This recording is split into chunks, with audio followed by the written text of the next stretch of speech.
Kerry James sulfate les rappeurs de 2025, écoute bien. M'a jamais oublié qui côté m'en sorti.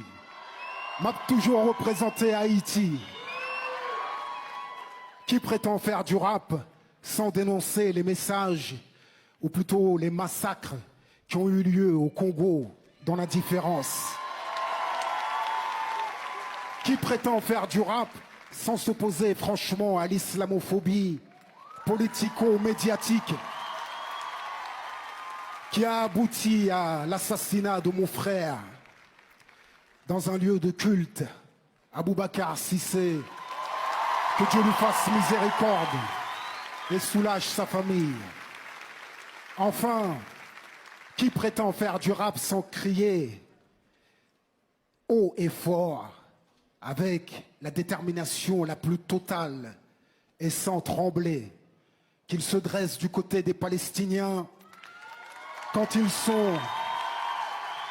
sont pillés, spoliés, affamés et contraints à l'exode.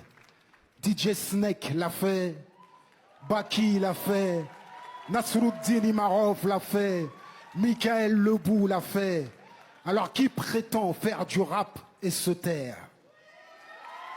Bravo à Kerry James, hein, qui a tout dit. Vous savez, moi j'ai grandi dans une époque de rap où vous aviez par exemple un groupe comme Sniper qui n'a pas eu peur clairement de se faire complètement détruire par le gouvernement en dénonçant tout ce qui se passait dans la société. Ils l'ont payé, hein, le groupe a été dissous par les politiques.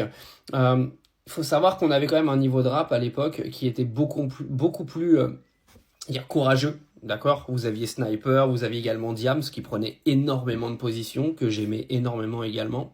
Après, vous allez sûrement m'en citer d'autres en commentaire, parce que je n'étais pas non plus un gars qui écoutait que du rap. Alors j'ai siphonné Sniper comme jamais, Diams beaucoup également.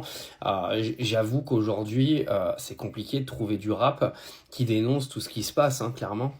Mais je me poserais même la question de savoir si on avait un groupe de rap ou même des rappeurs individuels qui venaient et qui dénonçaient ce qui se passe en Palestine, s'ils ne seraient pas poursuivis aujourd'hui pour apologie du terrorisme et antisémitisme.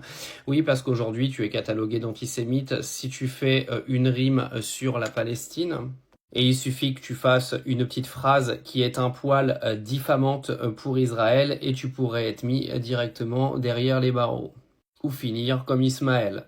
Moi aussi, je peux faire des rimes.